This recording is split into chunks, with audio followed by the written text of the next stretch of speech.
dhaggeeffadha. Birhaanuu Naggaa wanti istiraatiijiin ati waa'ee barnoota irratti oofaa jirtu kana anniin deeggara akka nama tokkotti. Baay'ee bareedaadha. Maaliif qulqullina namoota baratanii yookiin immoo namni barate qofti akka bakka qabatu akka tarkaanfatu gochuutu jirta. Osoo ati nu miidhuufillee addeewwanni kun baay'ee gaariidha. Maaliif biyya addunyaa kanarra bakka feene dhayinee akka nuti dalaguu dandeenyu akka nuti dandeettii addaa ta'e horannu gochuu irratti wanni kun gahee ni qaba jedhee yaada dhugaa dhugsuun barbaadu. Garuu hangaafii nansi gaafa dhatummaan mataa kee osoo qormaata kana qoramte ni darbitaa tokkoffaa. Lammaffaa nuti osoo hin baratiin akkamitti nu qorta osoo hin baratiin maaliif jettee na jedhe dirqama wayii fittaayimu barsiisonni iyyuu maatirikii mataa isaanii isaan barbaachisa. Yani nuti nama hin baratiniin baratu jirra. Irran deebi'ee sitti hima. Nama hin baratiniin baratu jirra. Ka ofiitiifuu hin baranne isaafuu hin galle.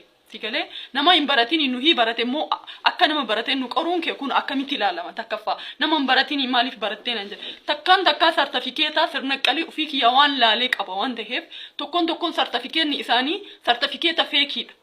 Parsantii hanga parsantii 50 sartifikeeta feekii yooma baratanillee mana barnoota dhuunfaa birriidhaan waan garaagaraatiin daleeffatan malee namni dandeettii ofiitiin bikka san qabate muraas keessa muraas dhugaasitti ma namni hedduun jibbuu danda'a waan kana irratti karaa biraatiin ani jireenya kootiraatitti ayimu ani naannawaan dhufeera naannaa baadiyyaati garuu magaalaa guddoos miti baadiyyaadha magaalaadha naannaa sanii magaalaa xiqqoodha ani bakka sanii dhufeyyuu chaaptarii 4 qofa barannee dhufne herreeni chaaptarii 8 qaba chaaptarii 4 barannee keessaa dhufu kutaa 11 fi 12 mallee akkamitti akka maatirikii tarree nuti ni beekna gatii akkamii akkan kaffalle jechuudha. Yani chapteri 4 chapteri 5 baranne matriki fattanamutti jiranuti. Ijoolleen Addis Ababa naannoo biraa jirtan chapteri maraa fattanamtanii irra deebi'anii revisionii godhamee fi baran. Nuti garuu chapteri 4 chapteri 3 fattanamne chapteriin 5 3 2 hafee osoo nun baratiin dhuftan dammoo achi keessaa baaftan karaa biraa sitti himu. Barnoota ICT jedhamuun kanan beeke maal akka inni ta'e eega gibbii kana seen. Maawuzii kanan harka kootiin qabadhe eega gibbii kana seenedha. Maawuzii maal akka ta'e maawuzii computer like Yani anin akkas ta'ee ture. Akkasitti bakka tana ga'e.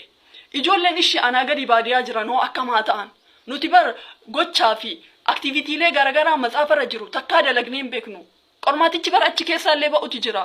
Kana yaaduudha qabdan. Ijoolleen baadiyaa akka hin baranne karaan cufamuti jira. Kana ammoo hin qeeballu nuti. Ummanni baadiyaa duraanuu ijoolleen barsiifatu. Amma dammoo sababa kanaan namni takkallee akka barateetiin hin bakka hin geenne akka quuqaa ijoollee baadiyaa hin dubbanne gochuutti jirtan.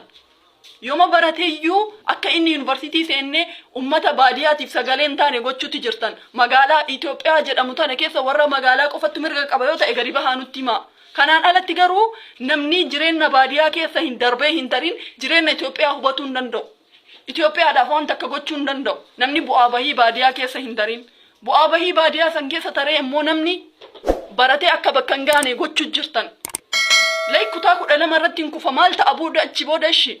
Osoo barnoota seeraatiin barate yani bu'aa bahii akkam barbaadamu sanitti sirna qalii gootanii jalaa fonqolcha jalaa gochuu qabdan nuti sammuu fonqolchuu jirtanii barisiin jalarraa maal rakkoo qaba bar rakkoo hin qabu nuti osoo fatanatti hin seenin dura barsiisonni keenya haa fattanamanii qormaata kana barsiisaan yuunivarsiitii seenee haa fattanamu barsiisaan nu fattanu rakkoo hin qabu barsiisaan kutaa 1 haga 12 barsiisu haa fattanamu. Sagaleen kennaa dhaga'amu akka nurra dalaydan isaan irratti illee dalagaa haa fattanamu baadiyyaa dhaqaati daataa fudhadhaa magaalaarra deddeemtanii daataan guurinaati gadi baadiyyaa bu'aatii daataa fudhadhaa hagam barattan chaaptarii kan barattan maal barattan jedha yoo biyyaaf ka yaadame ta'e yoo dargaggoo maraachuu taate dammoo rakkoo hin qabu yaani barnoota guutumaan guututti isinii dhiifna. Yani yoo dargaggoo maraachuudha ta'e karoorri keessan yoo dhaloota Itoophiyaa duubatti hambisuudha ta'e karoorri keessan nutti himaasan kanaan ala biyyattii tanaaf yaadameeti yoo kan ta'u ta'e gadi bu'aa dalagaa baadiyyaa dhaqaa dalagaa daataa baadiyyaa fudhadhaa barsiisaa baadiyyaa laalaa Itoophiyaan bar parsantii 85 ummata baadiyyaati kana beekuu qabdan moo Ameerikaa jala deemnaan waan Ameerikaa taatan isin seetan Addis Ababaa fi Adaamaa Hawaasaa maal ilaaltanii barattoota achirratti jaji gochuu jirtan achirra dhaabbatteeti qormaata kan baasu jirtu. Hintahu kan nu miidhu jirtan nu maraachuu jirtan naman baratiin hin baranne akka nama baratetti nu fattanu jirtan. Even matsaafni gahaan hin jiru. Smartphone bar parsantii Itoophiyaa keessa smartphone namni martiin qabuuti. Barataan bar matsaafa malee baratu jira.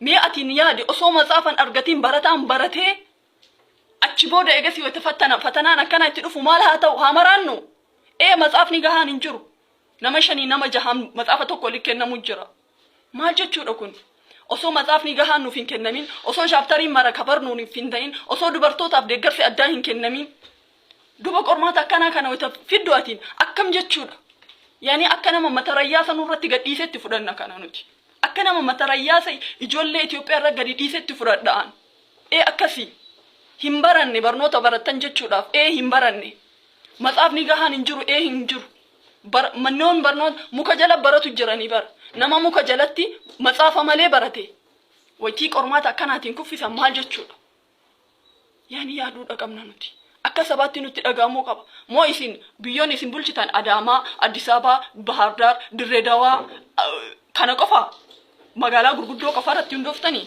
lammiin Itoophiyaa magaalaa gurguddoo qofa irra jira akkas san beekuudha qabdan sagaleen keenya haa dhaga'amu matsaafni gahaan nuuf gadi haa dhiifamu barsiisonni haa gamaggamanii haa fattanamanii sartifikeetni isaanii haa laalamu sagaleen keenya haa dhaga'amu achi booda kana nu fattana materiyaala gahaa nu gadhiisa nuti sammuu qabna yaani lukaan iyyaannu bar sammuu iyyaanna sammuu qabna sammuu qabna nuti sammuu keenya fayyadamnee taruu ni dandeenya matsaafa gahaa nuuf gadhiisa irra deddeebi'ee dubbadha barsiisonni haa gamaggaman irra deddeebi'ee dubbadha karaa biraa siyaafaa dhufuuti barataan bu'aa bahii kana keessa dabree exit examii fi intraansii kana keessa dabree beekaa barattoonni illee beekaa waan kana bakka wahii ga'e namni isa qaxaru hin jiru Itoophiyaa keessatti namni isa qaxaru hin jiru maaliif akka ta'e maaliif naan jedhe namni bakka qabate akka tokkoon isaa persentii 50 ol Itoophiyaa keessatti sartifikeeta kijibaatiin bakka qabate kutaa 8 irraa dhufeetiniin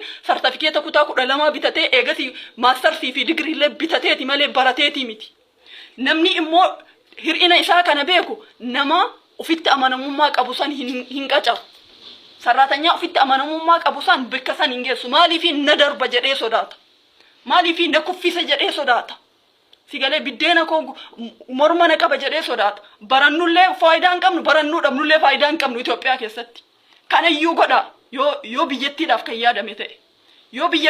yaadame ta'e kana godha yaani namni sartifikeeta sobaatiin bakka gahe nama ufitti amanamummaa akkanaa qabu kan hin qaxaru warroonni dhuunfaa qaxaruun ni mala nuti hojii mataa keenya ummachuun ni mala garuu biyya kana ceesisuudhaaf masraa beetii mootummaa keessa carraan seenuu baay'ee dhiphaadha nu biratti nama baratintu bakka san jira waan ta'eef nama ufitti amanamummaa baratee bakka san gahe hin qaxaru maaliif hin qacarre beektaa maaliif akka hin qacarre beektaa na darba jedhee waan sodaatuuf ibn mataayyuu kennamee gubbooyyuu kennamee hin qacaru kuma dhibba osooti kenniteefis hin qacaru riyaaliitiidha kun ani hin sobne maaliif hin qacarre ana bakka darbaa dandeettii isaatiin dhufee jedhee nu yaada sikalee kanarratti haa dalagamu nuti biyya keenya ni jaallan nuti biyya Itoophiyaa jedhamuun alan qabnu bikka deemnu hin qabnu gara deemnu hin qabnu sikalee deemus hin feenu immoo biyya keenya ceesisuu barbaanna dargaggoon biyya kana biyya keenya ceesisuu barbaanna Oromiyaanis biyya teenya Itoophiyaanis biyya teenya sablammii hundaan ni dandeenya ni jaallan kabajaa wajji jiraachuu barbaanna yaani dukkanni dhufe kana nu hundarraayyuu furmaata nuuf kenna yookiin dammoo barnootumaa nurraa dhiisa sigalee cufaa nurraa bakka hin barbaannu cufaa nurraa barnoota jechuun dirree dargaggoon Oromoo itti maraatu ta'u jira Itoophiyaa keessatti barnoonni dirree dargaggoon Oromoo itti maraatu ta'utu jira barannee faayidaa hin qabnu osoo baratiin faayidaa hin qabnu akka barannee bakka hin geenne akkana nu qortan barannee bakka geessu immoo nu qaxaftan dhugaa isinitti himna nuti baddilaachuunaan haganarra maal akka isin nu gootan hin beeku dhiifama naa godhaa